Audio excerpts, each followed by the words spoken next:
With all due respect, Attorney, Mr. Chair, this is a common knowledge that Attorney Harry Roque worked as the spokesperson for former President Rodrigo Roa Duterte. Does our resource speaker confirm this? Yes, Madam Chair. Mr. Chair.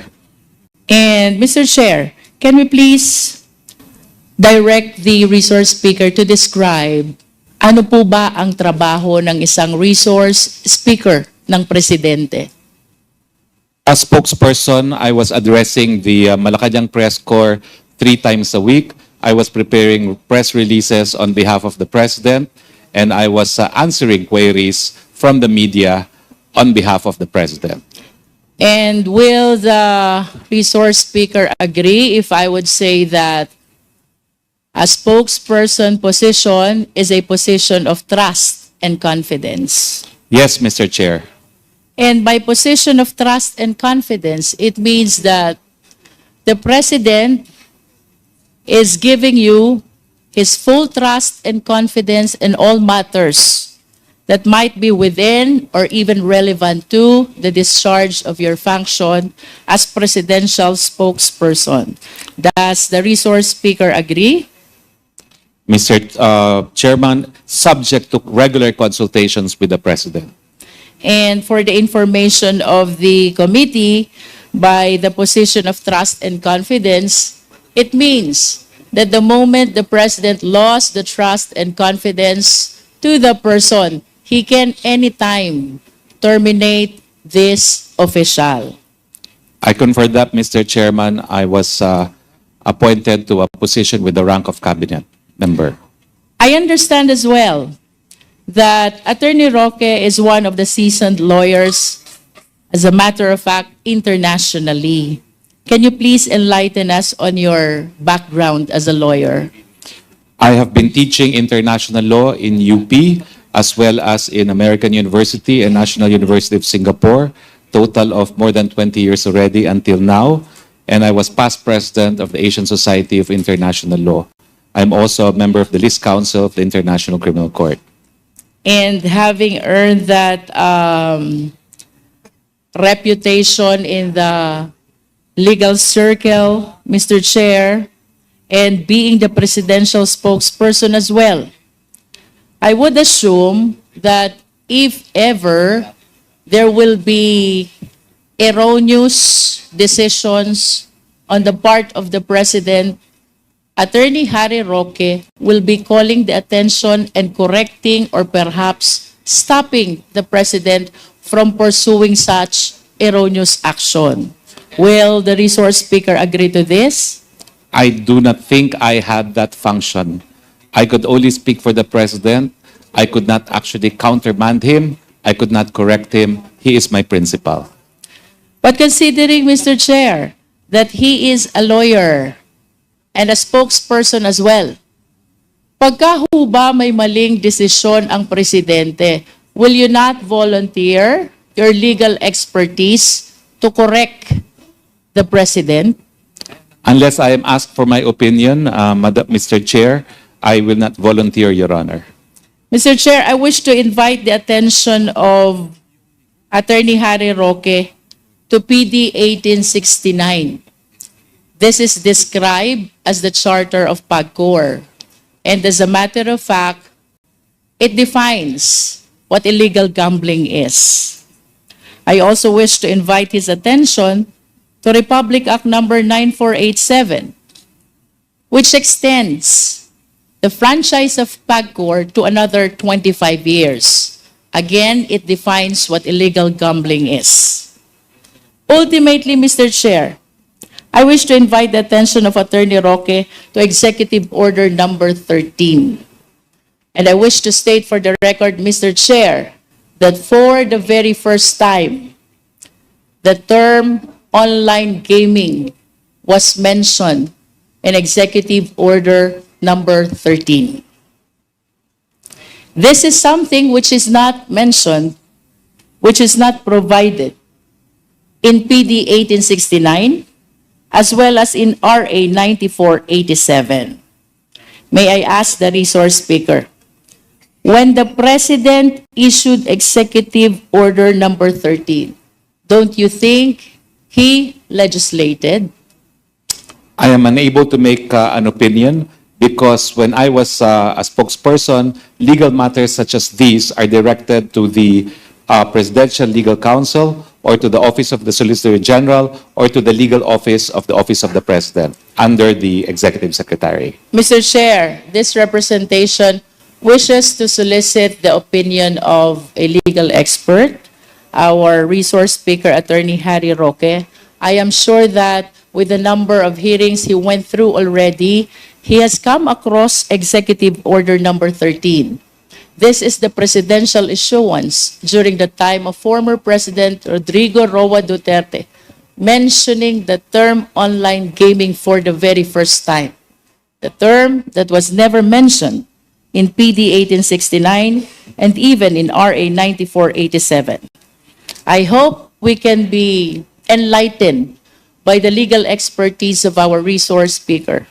When the President issued EO number 13, providing for the term online gaming for the very first time, don't you think, Attorney Roque, that the President legislated? Again, Your Honor, I am unable to answer because that is not within my expertise.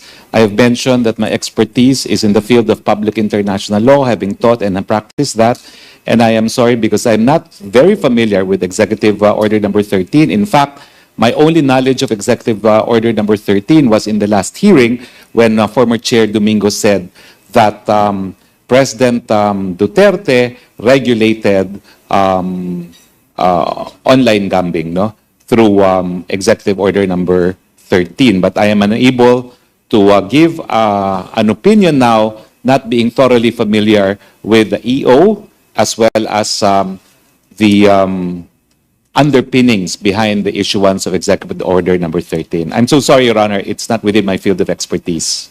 With all due respect to our resource speaker, Mr. Chair, I find it strange na sa dami po ng hearing na ina-attendan niya, both in the Senate and in the Congress, all pertaining to POGOs, he have not come across EO number 13, from which the POGOs or the online gaming started.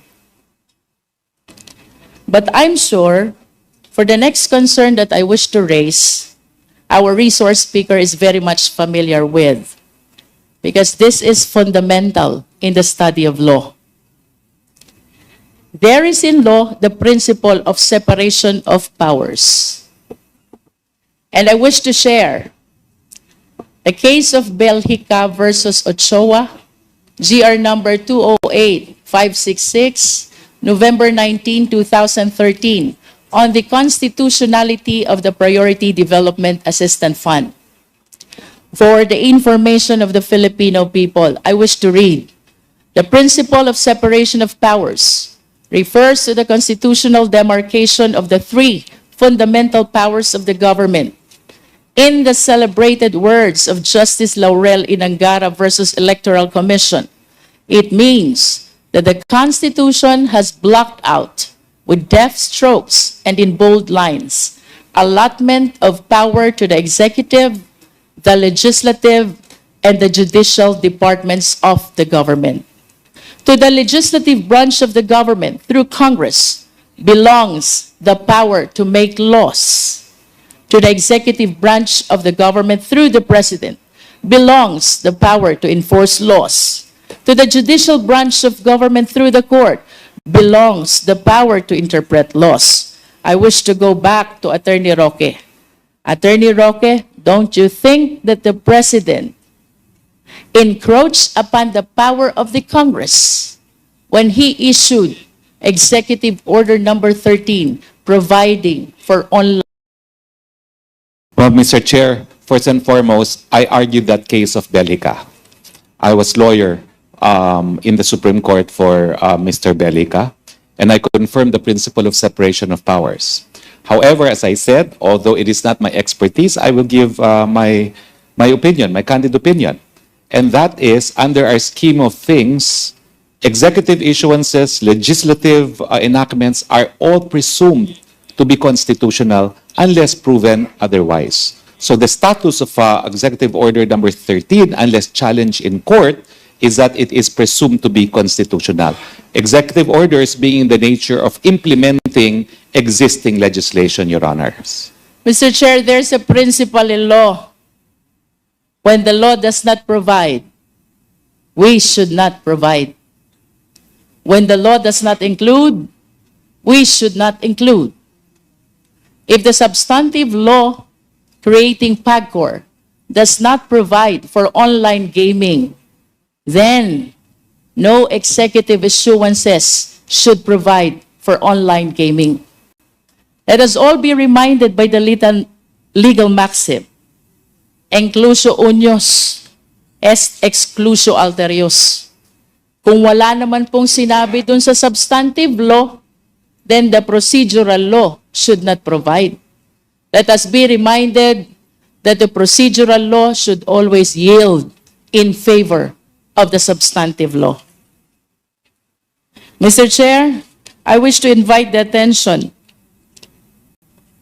of the committee to Executive Order number 13, the presidential issuance which provides for the very first time for the term online gaming, the term that was never mentioned in the legislation that was passed by Congress. In the 8 whereas clause, it says, clarifying the extent of authority of gambling regulators, particularly with regards to online gaming. And then we have Section 3, clarification on online gambling, which technically defines what online gambling is. And then under Section 4, Mr. Chair, it emphasizes the oversight function of the Office of the President over all forms of gaming, and that includes online gaming. I humbly submit, Mr. Chair, that EO number 13 brings online gambling into life. And I do not understand, Mr. Chair, why this should circumvent the law that was passed by Congress, creating the PAGCOR and providing the authorities to regulate all the gaming and gambling activities. Once again, Mr. Chair, I wish to raise the reason why the principle of separation of powers is very important. The principle of separation of powers and its concepts of autonomy and independence stem from the notion that the powers of the government must be divided to avoid concentration of these powers in any one branch. The division, it is hoped, would avoid any single branch from lording its power over the other branches or the citizenry. To achieve this purpose, the divided power must be wielded by co-equal branches of government that are equally capable of independent action in exercising their respective mandates. Lack of independence would result in the inability of one branch of government to check the arbitrary or self-interest assertions of another or others. To wind up, Mr. Chair, I wish to state for the record that when the President issued Executive Order number 13, it is the humble submission of this representation. He legislated, he amended, he repealed the law, an act which violates the fundamental principle of separation of power. The executive should not encroach upon the power to legislate that belongs exclusively to the Congress. Thank you, Mr. Chair.